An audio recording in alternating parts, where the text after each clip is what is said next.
জন্মকাহিনী আপোনালোকে হয়তো সকলোৱে জানে, কাৰণ জৰাসন্ধৰ পিতৃৰ নাম আছিল বৃহদত্ত। বৃহদত্ত ৰজাই যেতিয়া বিবাহ কৰাইছিল কাশী ৰজাৰ কন্যা দুগৰাকী, যমজ কন্যা। যমজ কন্যাক বিয়া কৰাৰ পাছত যৌৱনকাল পাৰ হৈ গল, বৃদ্ধকাল পালেহি সতী সন্ততিৰ মুখ দেখা নাই। অতি দুখৰ বিষয়। বৃহদত্ত ৰজাই ভাবিছিল মোৰ বয়সে গ্ৰাস কৰিছে, ইতিমধ্যে মই বনলৈ যাবগৈ লাগে ঈশ্বৰ উপাসনা কৰিবৰ কাৰণে, কিন্তু মই কাক চমজাই থাকি যাওঁ ৰাজ্য, মোৰ সতী সন্ততি নাই। ইতিমধ্যে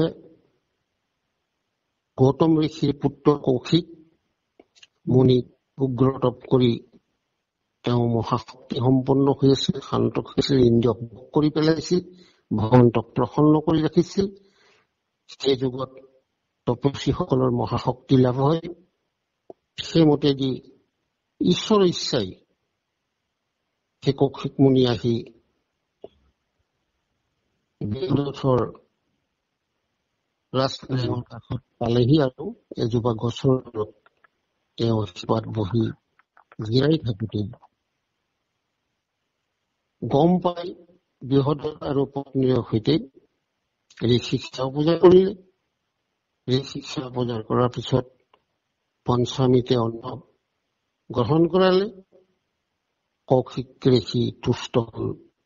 কৌশিক ঋষি তুষ্ট হৈ কলে, হে ৰাজন, তোমাক কি বৰ লাগে কোৱা।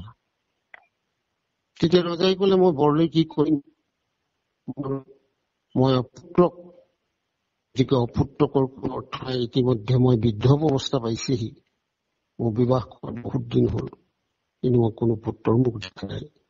সেই কিয় আপুনি কৃপা কৰক।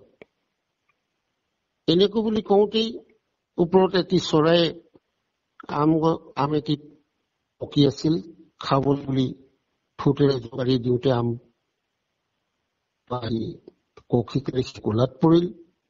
আৰু তেতিয়া কৌশিক ঋষিয়ে কলে, হে ৰাজন, তোমাৰ মনোবাঞ্ছা পূৰ্ণ হব, তুমি এই ফলটো তোমাৰ আইক খুৱাই দিবা, তুমি পুত্ৰৰ মুখ দেখিবা। ইতিমধ্যে বৃহদত্তে ৰাজকাৰ্যৰে ঘূৰি আহিল, কিন্তু বৃহদত্ত ৰজাই প্ৰতিজ্ঞা কৰিছিল কাশী ৰজাৰ আগত, মই এই যমজ কন্যাক মই বিয়া কৰাইছো, মই তোমাৰ আগত প্ৰতিজ্ঞা কৰিছো, মই দুয়োগৰাকীকে সদায় সমভাগ চাম, মই এগৰাকীক বেছি মৰম, এগৰাকীক কম মৰম নহয়, সমানেই মৰম কৰিম, আৰু সদায় মোৰ এই লক্ষ্য হব।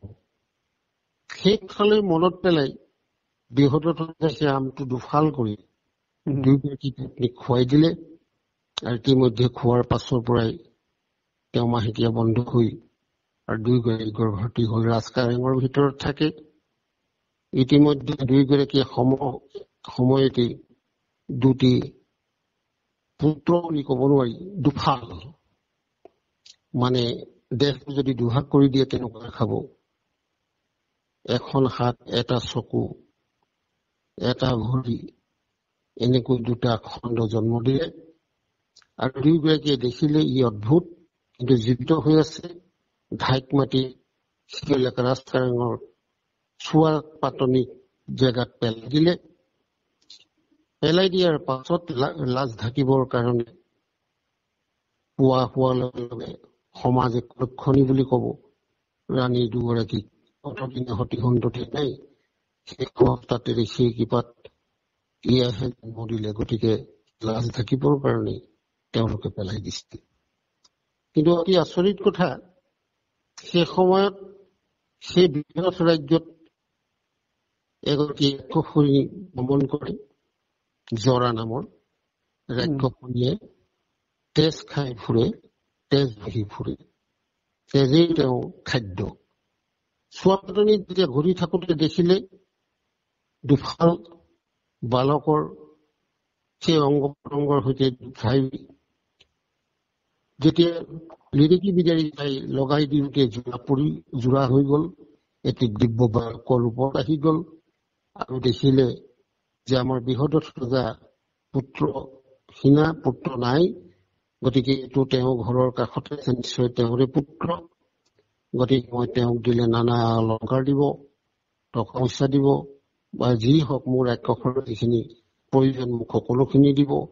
আৰু বিশেষভাৱে এওঁলোকৰ বংশধৰে মোক পূজা পাতল কৰি আছে, খুৱাইছে বোৱাইছে, নিষ্কণ্টকে মই ঘূৰিব পাৰিছো, গতিকে এই কামটো কৰাই ভাল হব বুলি ভাবোতে ল'ৰাই কান্দিবলৈ আৰম্ভ কৰিলে।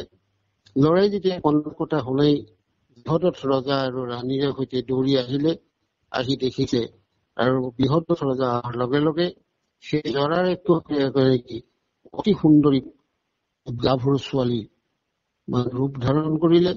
ৰূপ ধাৰণ কৰি বৃহদত্ত ৰজাৰ আগত গোটেই কথাটো বিৱৰি কলে, এই তোমাৰে পুত্ৰ, কাৰণ তোমাৰ ৰাণী দুইগৰাকীয়ে দুফাল পুত্ৰ জন্ম দিছিল, মই তেওঁলোকক একত্ৰিত কৰি দিলো, গতিকে এটি তোমাৰে পুত্ৰ, গতিকে তুমি লোৱা। যেতিয়া ৰজাক দিলে, ৰজাই ৰাণীক দিলে। ৰাণী ঈশ্বৰে প্ৰসৱ কৰা যিটো দুগ্ধ তেওঁলোকৰ ছবি আছিলে, প্ৰসৱ কৰাৰ পাছত মাতৃসকলে মানে দুগ্ধ ঈশ্বৰে বৈকুণ্ঠৰ পৰা কৃপা কৰি থৈছে তেখেতসকলক, আপোনাৰ দুগ্ধ খুৱাইহে আৰু সেই দুগ্ধ পান কৰাই ল'ৰাটো দিনে ডাঙৰ হবলৈ ধৰিলে। আৰু জৰা ৰাক্ষসনীয় আশীৰ্বাদ দিলে। আৰু পিছত কিন্তু ৰজাই সুধিছিলে, তুমি কোন, মোক পৰিচয় দিব লাগে। তেতিয়া পৰিচয়টো তেওঁ কলে যে মই জৰা, মোৰ নাম ৰাক্ষসনীয়, মই বহুতে গৃহদেৱী বুলিও কয় মোৰ নাম। মই ব্ৰহ্মাই মোক বৰ দয়া কৰি সৃষ্টি কৰিছিলে দানৱসকলক পৰা মানৱক ৰক্ষা কৰিবৰ কাৰণে। গতিকে সেইকাৰণে মোক বহুতে আমাৰ উপৰি পুৰুষসকলে পুত্ৰসকলৰ সৈতে মোক গৃহদেৱী বুলি বেৰ বিলাকত বৰ ভক্তিভাৱেৰে বছৰেকৰ মূৰত পূজা পাতল কৰে। তাৰ মই পূজা খাই সন্তুষ্ট হৈ আছো। গতিকে মই তোমাক বৰ দিছো, যিটো মোৰ পুত্ৰ অতি সোনকালে মহাবীৰ হব, মহাশক্তি সম্পন্ন হব, এওঁক পৰাস্ত কৰাত যথেষ্ট সুবিধা হব।